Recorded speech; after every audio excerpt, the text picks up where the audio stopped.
What's going on, guys and gals? Today we're going to take a quick look at a pen from my friends over at Karas Customs. This is the new Vertex line, but specifically the H Alpha.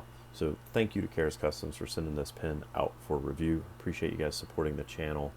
They've been really great to me over the years, sending me some stuff to check out early on, and I really appreciate it a lot. So the Vertex is a pen that it was sort of soft launched a little bit at pen shows, and then it kind of disappeared for a while and it became this sort of like elusive thing that people couldn't get from Kara's. And it was one of those things that it sort of came out and they found some issues and realized they had some challenges with the line and decided that they were going to kind of revisit it. They addressed some concerns, made some design changes, and what I think they came back with what I think is a much better pen. Is it perfect? Not quite, but it's close, and I think it's a great pen. So we're going to talk about the Vertex line just sort of in general. So we're going to address this pen as just a Vertex, but I'll talk about what makes it the H Alpha and what makes it special here in just a few minutes. So we'll get these guys out of the way. There's extra grip sections. We'll talk about that here in just a few minutes. So the Vertex comes in this machined aluminum box, really well done, super cool packaging. It's a little over the top for me personally. I think it's really great. I guess you could use it on your desk as storage for things or whatnot. Definitely makes a nice conversation piece. It's very heavy, very sturdy, and I really like the lid. It sort of slides out, and then when you flip it over, you've got instructions on the back for just how to care for your Vertex, how to clean it, take care of it. Some information here. They've got some funny language there, so if you guys want to pause that, I'm sure you can read it. This pen was designed initially as an eyedropper only, and then they modified it to accept a converter, cartridges and whatnot. So good on Karas for making that update, because the converter is much more convenient than eyedroppering, although eyedroppering is quite fun. We'll talk about that here in a little bit. But really unique way of doing the instructions, and it doesn't require any paper. So we'll pull the pen out, nestled here in its little foam cubby. Put that aside. So this is the Vertex. This is the H Alpha. It's in an OMOS swirl material, which we'll talk about here in just a minute. I'm going to do a quick size comparison of this pen. So there's your Vertex. There's a Mont Blanc 146, a Sailor Pro Gear full size, not the King of Pen, just the full size Pro Gear, pretty similar. And then there's a Lamy 2000. So honestly, it's probably most similar in size to the Lamy 2000. If we uncap these, the Vertex is a snap cap, which I appreciate, as is the Lamy 2000. They are very close in size. This is the Lamy 2000 rollerball, but very close in size posted.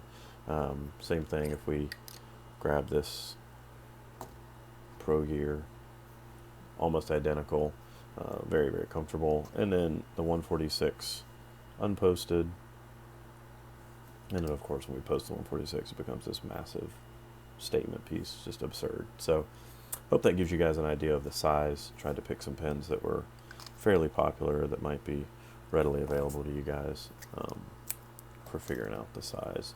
So as I mentioned, the Vertex is a snap cap pen, and it's just got a really satisfying action, in my opinion. It's there's no springs or anything to contend with, but it just feels really good. And the great thing is it eliminates the need for any threading, so get a really comfortable grip in the hand, which we'll talk about here in a minute. But just really love that. They use kind of an O-ring system. I don't know if you can see down in there, probably not. They've got kind of an O-ring system going on in there, which just snaps this thing in, doesn't damage anything. Really nice. So this pen is quite comfortable in the hand, unposted. It fits my hand pretty well. I have fairly large hands. It does fit me fairly well, and not not uncomfortable for jotting a quick note. But where this thing really sings is when you post it. It becomes incredibly well balanced, incredibly comfortable. This has to be one of the most comfortable pens I've ever used. It's excellent. They've added a little bit of a kind of a girthy section to it, which is quite comfortable. You'll see it's got a gentle taper and then a flare out here at the end. But again, there's no threads to contend with, no step down. The most significant step down is right here where it transitions sort of from the body to the grip section.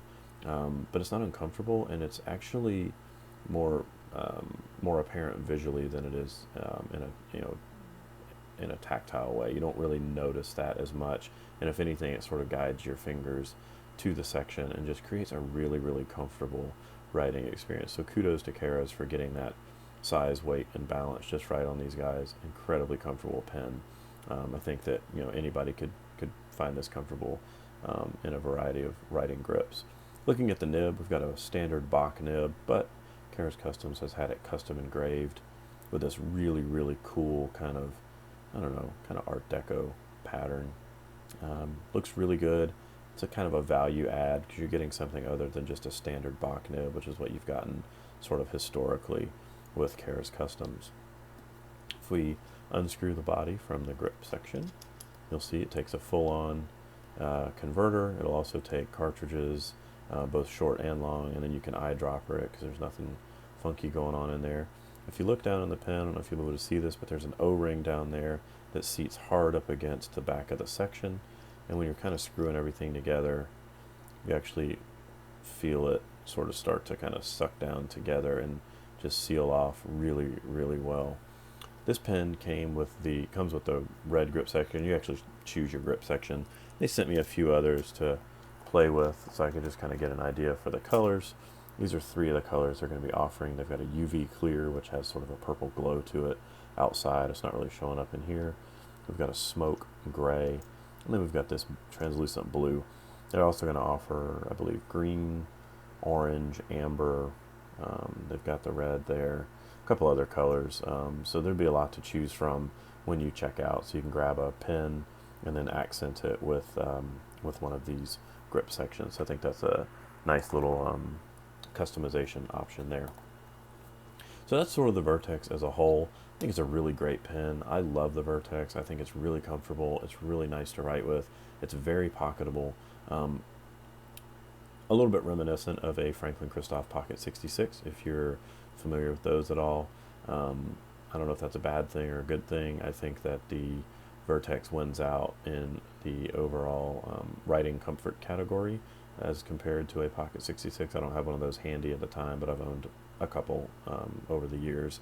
And this one has, with the snap cap, and then it posts extremely deeply. If we pull the cap off, you can see it posts way down to here. So it's just a lot of the pen in the cap there, which just gives it a really great in-hand feel. So I think it's probably got the Pocket 66 beat there if we were going to compare the two. So Kara's Customs in the last couple of years has been doing some really fun limited releases. They did it with their Decograph line, which was another line that they did with some acrylics and different metals. This pen will, as far as I know, just only be offered in plastics, acrylic or Delrin. So this is their limited edition H Alpha. They're also doing I'm not even going to attempt the name. It's a tiger shark one. It's kind of a grayish brown color, and they've got some fun sort of Spanish name for it. It's really neat. This pen will be limited to an edition of 60, maybe $140. So that's really cool. And then another thing Kara's does is at pen shows they'll release some sort of kind of special colors and one-off prototype colors and stuff. Again, not unlike Franklin Christoph. So if you catch them at a pen show, you may see one of these guys in a fun, kind of funky color. So what do I not like? The first thing is when I got this pen, the nib didn't write out of the box. So I contacted Kara's Customs, and in true excellent customer service fashion, they had a new nib sent out to me within a couple of days. It's no big deal there, but it's something to keep in mind. When a company sends me a pen for review or any item for review, I assume upon receiving that item that it is the most QC'd item in that company's history, and that it should be perfect right out of the box because they're sending it to me knowingly for a review. So I was a little disappointed to see that the pen didn't write when I got it, so it set me back a couple of days. But Kara's Customs took great care of me, and I have no doubt they would do the same for you should the need arise. In their defense, these nibs are made by Bach, And so, they're probably not going to hand test every single one of them.